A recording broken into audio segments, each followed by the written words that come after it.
This 21-second live stacked image consisting of 5 4.2-second subframes taken with Hyperstar was what convinced me that Hyperstar was going to be a game changer for my EAA session and would become a great asset for traditional astrophotography as well. Now, what is Hyperstar? How does it work? And what do you need to know to get it going for you? I'm going to address all of those questions and more in the next few minutes. So please stay tuned. Now, if you find this video helpful, I would appreciate it if you would like the video. That way other people can find it more easily. And if you want to see more videos like this, please don't forget to subscribe. Now, this is Hyperstar. It's designed to replace the secondary mirror on your Celestron SCT to convert it from an f10 optical system to f2, thereby reducing the focal length by a factor of 5. Now, Hyperstar is not a focal reducer, so how does it accomplish that task? Well, you have to remember, Schmidt-Cassegrain consists of two mirrors, the primary mirror and the secondary mirror. Now, the primary mirror is configured to f2, while the secondary mirror is configured to f5, and the combination gives you f10. So by removing the secondary, we just have the f2 primary mirror. Now, in order to mount the camera up front, to achieve focus with that camera, and to eliminate spherical aberration and field curvature, that's where the Hyperstar comes in as a multi-element corrector. Now, Hyperstar is only available for Celestron SCTs, although I think at one time it was compatible with some Meade SCTs. Now, in order to know whether your Celestron SCT is compatible with Hyperstar, look on the front of your secondary, and if it says FastStar compatible, and FastStar was the original name that Celestron came up with, this Hyperstar is the name we use now, then you can remove the secondary and replace it with a Hyperstar. Now, that's going to be the case for all Celestron 6 through 14-inch SCTs, whether they're edge or non-edge, currently available, and that's been the case for a number of years. Now, if you have an older Celestron telescope and it doesn't say FastStar compatible, there is an adapter kit available to convert it to FastStar capability, and that adapter kit is available for the 8-inch, 11-inch, and 14-inch SCTs, not the 6 or the 9.25-inch SCTs, the older ones. All right, so Hyperstar converts my system from f10 to f2, but what's the big deal? Well, you saw from the image in the beginning that it really greatly reduces the amount of time you need to collect the photons to get a very noticeable and dramatic image. By converting from f10 to f2, you speed up the optical system by a factor of 25. That's because the speed of the optical system is proportional to the focal ratio squared. So if we take f10, take the 10, divide by f2, take the 2, 10 divided by 2 is 5, square that. It's 25 times faster with the Hyperstar than at f10. And if you were comparing it to, say, f7 on an edge using a 7x focal reducer for your edge SCT, it's going to be about 12.5 times faster than at f7. So Hyperstar greatly speeds up what you can see in a given amount of time. Now, you have to realize the way it does that is by making this into a wide field telescope. So for instance, my C11, which is 2800 millimeters at f10, becomes 560 at f2. And a C8, which is 200 millimeters focal length at f10, becomes 400 millimeters in focal length. Now that means that your field of view is much, much wider and the image is very condensed. So you basically back off and go to a lower magnification, which is what optically speeds up the collection of light, because the same amount of photons are coming through the optics, but they're being concentrated on a smaller portion of pixels. And so the image is smaller but brighter in a given length of time. So let's take a look at some specific examples of how Hyperstar can help, whether you're doing EAA or traditional astrophotography. Let's start first with EAA. where the objective is to see as much detail in deep sky objects like galaxies and nebula in real time as possible. And by real time, we mean tens of seconds or tens of minutes. Now, the image I showed you at the beginning of this video of the Sculptor galaxy was taken back in 2014 with my Celestron 14-inch SCT with a Hyperstar adapter and an analog video camera with a very small chip of about 6 millimeters in diagonal. And that's why the thing looks so big, since the small chip has the effect of zooming in on the galaxy. Now let's take a look at a few more examples, also taken with the Celestron 14-inch SCT with Hyperstar, but this time with a digital camera, my ASI 1600 color camera. It's an uncooled color camera that I use for EAA.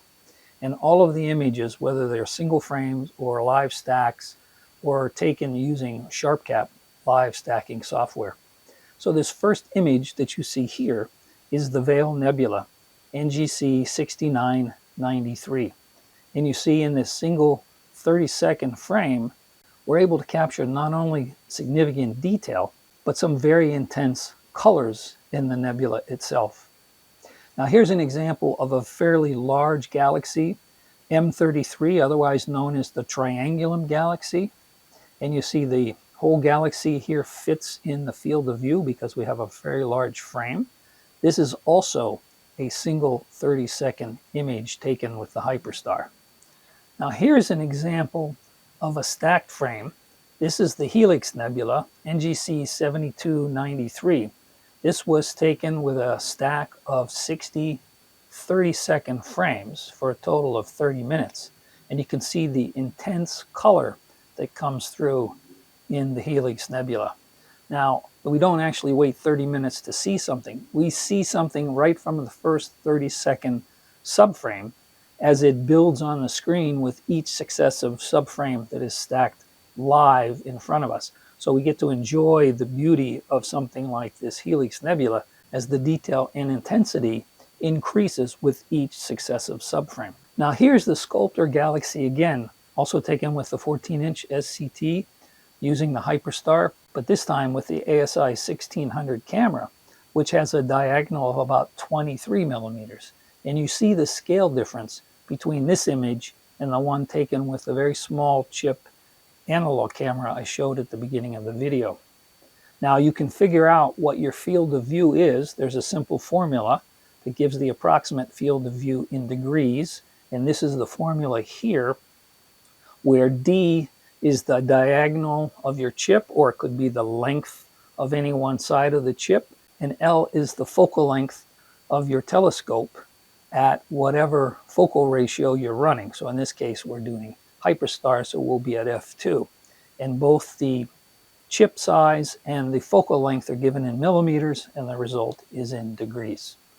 There's also a very nice online calculator that can help you when you plug in your telescope type, whether you have a focal reducer on it using Hyperstar, and what your camera details are. You'll actually see an overlay on top of images of many, many different deep sky objects. And that way you can kind of figure out what system and setup would work best for what particular deep sky object. And I'll put a link to that website down below the video where it says show more. You can also go read about the field of view and how the chip size and telescope focal length determine that in my January of 2021 blog on my website, californiaskies.com. So for those of you who are not into EAA, but are into traditional astrophotography, Hyperstar offers the same two advantages of a very fast optical system and a wide field of view. Now consider that the faster optical system means that you'll need to take a lot less subframes to compose the image that you're trying to get. You may be able to get it in one night instead of multiple nights. And as an added bonus, with a lot less subframes, you won't need as big of a hard drive to store all that data. And an even bigger bonus, when you go the next day or two to process those images in PixInsight or whatever software package you like to use to post-process your images. With a lot less subframes to deal with, the process will go much faster. So with a much wider field of view of Hyperstar, you're able to capture larger DSOs in one image and not have to do mosaics. And you can also use the larger field of view to frame multiple objects into the same image. Now, just how much wider is the field of view at f2 compared to f10 and f7? To illustrate this, I want to use this beautiful image of the Andromeda Galaxy M31 that my friend Dave took using his Celestron 11-inch SCT with Hyperstar and his ASI 294 one-shot color-cooled camera.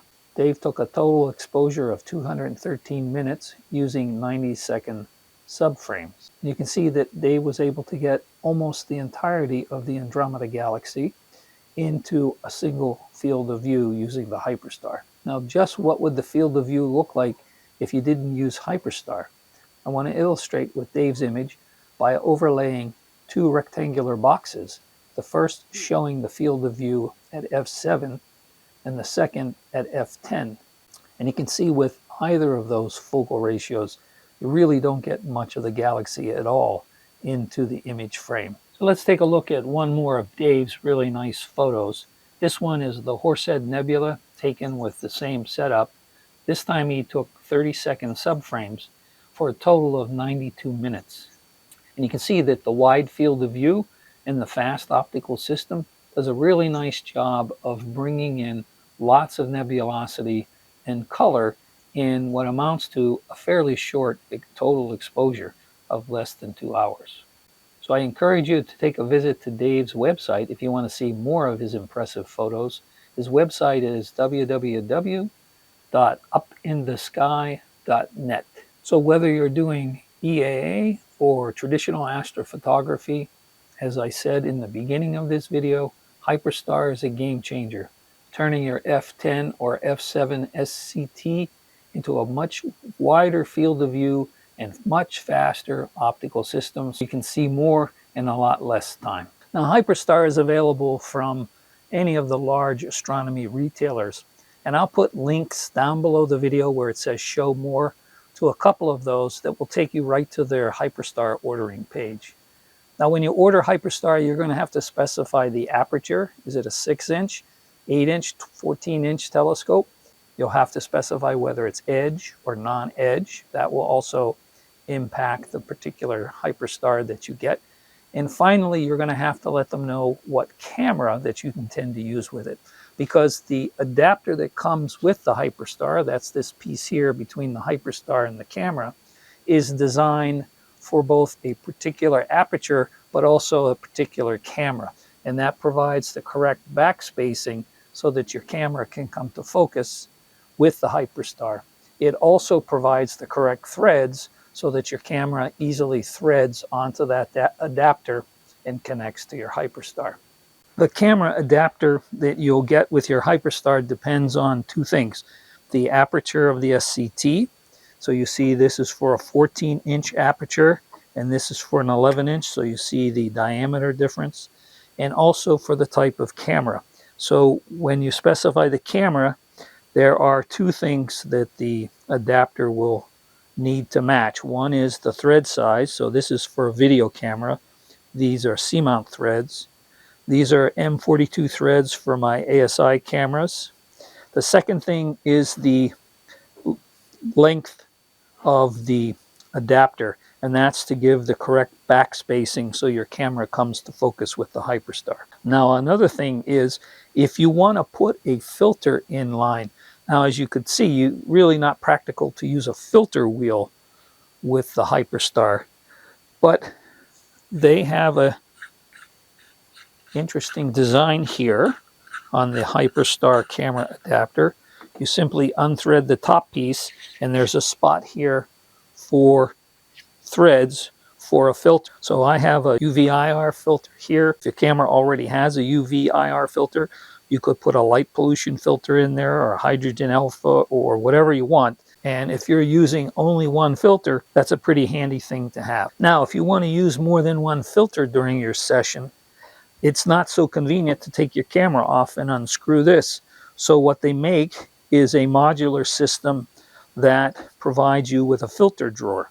And if you notice, the height of this is the same, so the same back spacing for the camera, and the diameter is the same. This is an 11-inch adapter, and essentially it's two pieces, that adapter and this filter drawer. And there's the filter drawer, and you can screw the filter in there.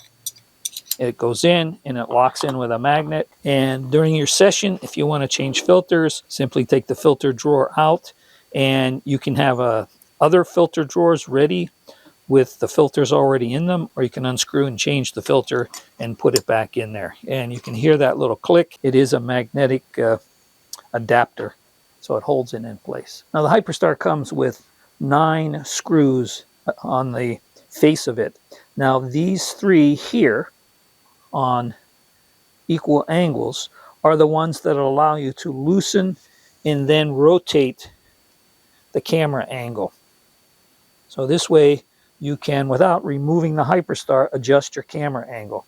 Then you want to lock these down when you have the angle that you want, and I would just tighten them just a little bit so that you don't have any play in that. Now the other thing, these 2 screws are push-pull pins, and there are 3 sets of those at equal angles as well, and they allow you to collimate the Hyperstar. So it adjusts the angle of this face relative to this face, which is attaching to the SCT. Now what you should do when you first get this is you should get yourself some 30 to 40 mil shim. I got mine at the local Ace hardware store. Cut some pieces out, make sure you don't have any ends sticking up. And then I'll put these in 3 different spots around, loosen both the push and the pull pins all the way around, and then adjust so that these are fairly snug. Of course, you have to get them out. And that way you make sure that this part of the Hyperstar is parallel to the flange that connects to the SCT. Now, that doesn't mean you're perfectly collimated. So when you mount this on the first time and then subsequent times, you can do the star check and make adjustments to the push-pull pins, just like you would make adjustments to the 3 screws on the secondary.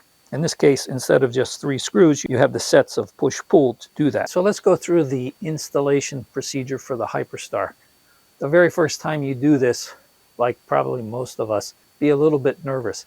But after a while, you get pretty much used to it, and you can actually even do it in the dark. Now, I like to have a table handy so that I have a place to set down the secondary and everything is nice and safe, doesn't end up on the ground. Now, the Hyperstar comes with this screw-on cover, which is going to be used to hold the secondary safely when it's not in the SCT. And so this is where the secondary will go. This has a notch which will match with the notch in the secondary as well. So I can set the Hyperstar back safely in its case where it'll rest till I need it, and then this is ready to accept the secondary. Now, I like to have the SCT slightly tilted up so that I kind of have to pull the secondary out. It's not going to accidentally fall out on me. So I hold the secondary with my finger and gently unscrew the retaining ring till it comes all the way loose. And then I can pull out the secondary, fit it into the holder with the notch, screw this on, and this is now safely secured. Now I take the Hyperstar, and some people may leave their camera mounted on here, and you can do that. I prefer to mount it without the camera, just with the camera adapter in place, because I find that a lot easier to handle. And sometimes I have trouble getting the threads lined up. Let's see. Okay, this time it went pretty good. Now, the one thing I'll warn you, and I made this mistake on my 14-inch, do not over tighten the Hyperstar. So all you need to do is just make sure it's gently tight. You're not going to push it on. You're not going to over tighten it. I did that on my 14-inch, and when I tried to get it off, there's a gasket on the back side of the corrector plate that holds the metal flange that the secondary and the Hyperstar attach to. That gasket that Celestron puts in there is smooth. So what ended up happening was that adapter ring started to slide on the secondary, and the more I tried to turn to get the Hyperstar off, the more this thing just rotated about. And so I had to go through the process of taking my corrector plate off, and then only then was I able to unscrew the Hyperstar. So just don't over tighten it. Finger tight is all you need. With the Hyperstar attached, I can now put the secondary in the Hyperstar case and put this away, and it's nice and secure. And so taking the Hyperstar off and putting the secondary on is just the reverse of that process. And remember, the secondary has a little notch on it, and there's a notch on the flange that it attaches to. So it's very easy to get it back on. You just have to be careful. You don't want to get your fingerprints on the secondary. You don't want to chip it against the adapter plate. But I've never had any trouble getting it on. It's actually very easy. And you shouldn't have to recollimate when you put the secondary back, but it doesn't hurt to do a star check. Okay, so now it's time to put the camera on. And there is a little cover plate on the end, which you'll unscrew. And I like to put this back in the same carrying case as with the secondary, so everything is together. Now, there really isn't much difference whether you're using a small uncooled camera like this ASI 1600 or a much larger camera like this ASI 2600, which is cooled. They will both go on the same way, and in this case, they both use the same adapter. And it's a simple matter of taking the cover off of this and basically just screwing this on, finger tight, and then making your electrical connection, in this case a single USB connection. Now obviously with the dew shield, I would put the dew shield on first and feed this through the back of the dew shield so I could reach in and plug it on. With the cooled camera, I have a second cable, which is my power for the cooling, and I would also run that straight through as well. Now the other thing to note is that even with this much larger cooled camera, you really don't get an obstruction of the aperture beyond what the Hyperstar footprint is. And that's because this fits basically in the footprint of the Hyperstar. Now there are some cameras that are not round. There are some rectangular ones. Sometimes people use DSLRs, and they can cut off some of the aperture. That's not a major problem. Some people like to get some foam core and cut out a circular pattern and put that on here so that you don't have any edges sticking out that might cause some diffraction spikes. But that's not absolutely necessary. Now, how do you focus with a Hyperstar? Well, you focus the same way you do without the Hyperstar. Now, I used to use a Bahtinov mask to do my focusing in the days gone past, and you can get a Bahtinov mask that will fit right over the Hyperstar and down in, no problem at all. So you can focus using the Bahtinov pattern just as you would without the Hyperstar. I tend to use focusing software these days. There's lots of them out there, and that works exactly the same with the Hyperstar as without. Now, same as you would when you're not using Hyperstar, you might want to do a star check for collimation. And as I showed you before, you use these push-pull pins that are located in 3 spots on the front of the Hyperstar to do the collimation. And the collimation works exactly the same with Hyperstar as it does without the Hyperstar. The only difference being you use these push-pull pins rather than the 3 screws on the face of the secondary. Most likely you're going to want to use a dew shield with your Hyperstar like you do with any other Astro setup. And you can either use a flexible dew shield like this one here, which I sometimes use, or one of these rigid metal dew shields. Now you're going to have to supply power to your camera, and if you're using an uncooled camera, you'll have the single USB cable like you see here on this uncooled ASI 1600. If I'm doing astrophotography, I like to use a cooled camera, and then I have an extra power cable. So you have to bring in either one or two cables depending on what you're doing. And so you could bring the cables out through the front. That's not a problem. I've done that in the past. The only thing is, if I want to do a dark frame, I can't put this on and do a dark frame because then I lose the cable connection. So that's one of the reasons I like to bring them out through the back. There's cutouts in this metal dew shield, and on the flexible one you can kind of squeeze the cables out through the back as well. Now, do the cables cause interference?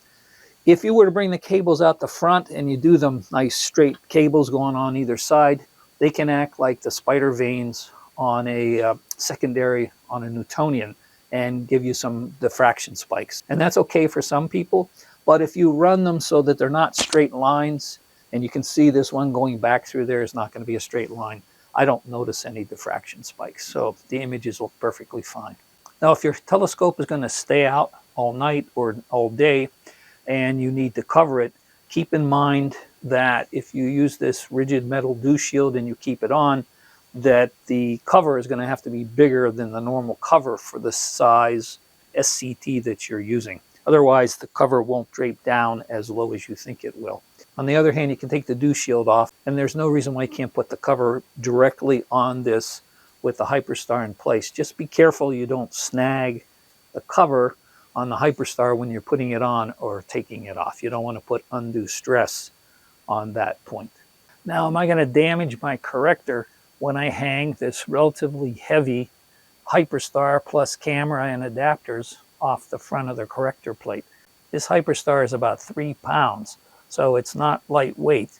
But as Celestron has shown in their own videos, it takes quite a lot to damage the corrector plate. So you shouldn't worry about hanging the Hyperstar plus camera and adapters off of the corrector plate, as long as you treat this with care. Now, I would never transport this telescope with the Hyperstar in place. I would also not mount the optical tube with the Hyperstar in place. And if you cover it with the Hyperstar exposed, be very careful you don't snag with the cover and put undue pressure on the Hyperstar. So if you treat it carefully and with respect, you should have years and years of enjoyment and no trouble at all. Now, I won't pretend that Hyperstar is cheap. The 6-inch Hyperstar is just under $500, and the 14-inch Hyperstar is just under $1,400. And that's a lot of money for most of us. But when you consider that you're transforming your telescope essentially into a brand new telescope, a very fast f2 wide field scope with a very large aperture. Now compare that to a 50, 60, or 70 millimeter wide aperture f5 refractor, which you'd pay a similar amount of money for. So it's all a relative thing. If you have an SCT and you can afford the Hyperstar, I think it's a great investment. So if you've never heard of Hyperstar before you've watched this video, I hope you now have a very clear idea of what it is. If you've heard of it before but weren't sure if it's right for you, I hope this video convinced you that it's worth the investment. Once again, please like the video. That will help other people find it. And if you want to see more videos like this, please subscribe. And if you want to see more content on astronomy equipment and techniques, you might want to visit my website, californiaskies.com. So thank you for watching.